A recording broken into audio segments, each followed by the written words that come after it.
If you're looking to start a rebounding workout, when should you bounce? Meaning, what time of the day or around what activity makes the most sense for you to bounce so you can get the most impact, the most benefit for your body based on your routine, based on your schedule. This is part 2 of this conversation. In the first video, we covered the morning.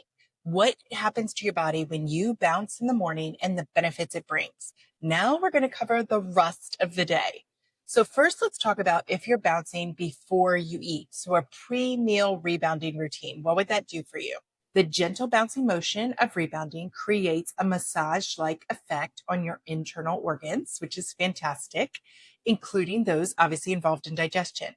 The rhythmic up and down movement of bouncing helps to stimulate the production of digestive enzymes. It also increases blood flow to the digestive tract.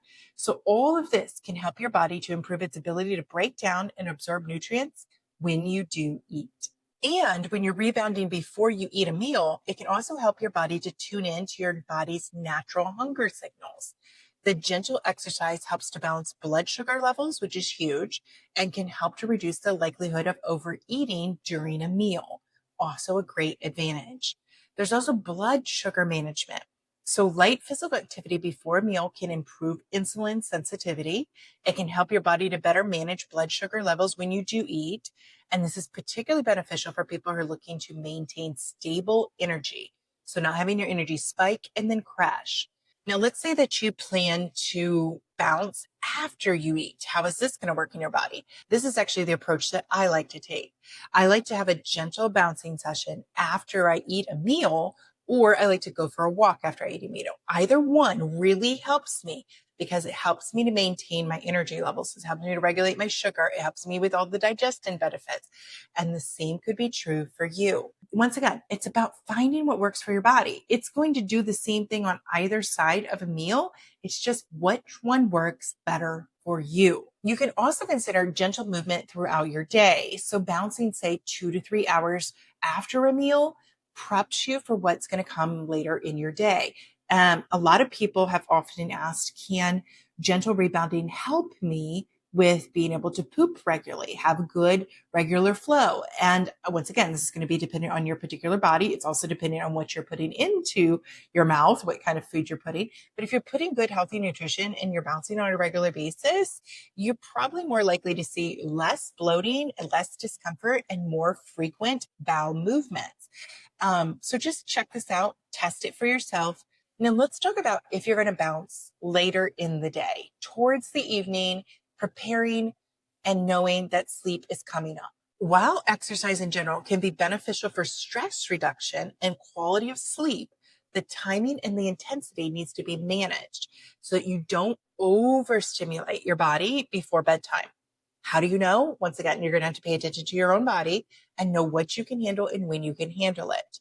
But here are some benefits that we could be looking at if you can find that sweet spot for how long, how much, and when to bounce on the rebounder before you go to bed. The end of the day often brings accumulated stress and elevated cortisol levels. That's like just a standard for most people. That's not necessarily saying that's true of you. Gentle rebounding can help to process and reduce these stress hormones, but only if you're done at the right intensity and the right timing for your body. Based on the research that I did, the experts recommend that if you're going to have a longer bounce session, do that in the morning or the afternoon, not in the evening before bed. If you want to do those longer sessions, the more intense active sessions, do those earlier in the day when your body has time to process through the energy that rebounding gives you. But if you're going to do a shorter, briefer session and a gentle bounce session, maybe just like 3 to 5 minutes, doing that towards the evening could be an optimal benefit for you, calming and regulating your body and preparing it for sleep. I do just the simple, gentle bounce. So my feet are shoulder width apart and I'm just bouncing up and down into the mat very simply and nice and relaxed. I'm usually just holding the handlebars. I'm not even moving my arms. And I'm just softly and gently moving my body. This is also the same exercise that I do when I'm trying to wake up my body when it's very stiff and just groggy and not wanting to come to alertness. This is also the super gentle bounce that I would do early in the morning. So you see, it works in both ways because it's tender, it's kind, and it's supportive to your body. The other thing you want to think about is if you choose to rebound in the evening, once again, we're going to watch our activity and how long we're going to do it, but we also want to consider that we're doing it well in advance of bedtime. So it's in the evening, but do you know that you're going to go to bed in the next, say, 2 hours?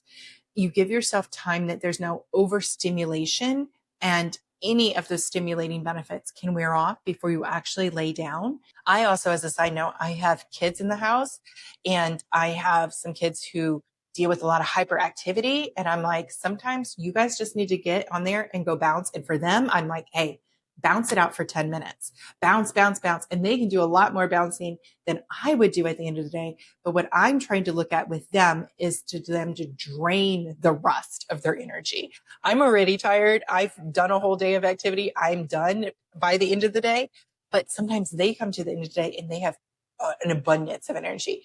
And I know if I just sent them to bed, they're going to be like hyper wild monkeys bouncing around on the bed. So I'm like, go bounce on the rebounder, do 10 minutes. Because sometimes just taking an evening walk is not enough for them to get that extra energy out before bed. So see, once again, this is about paying attention to your body, where you're at in your stage of life, what benefits that you are actually looking to get from rebounding, how long you need to do it, what type of movement you need to do, and when you need to do it. All these different factors come into play when you are being the scientist. You are observing the data that you're collecting in your own life to notice what works best for you.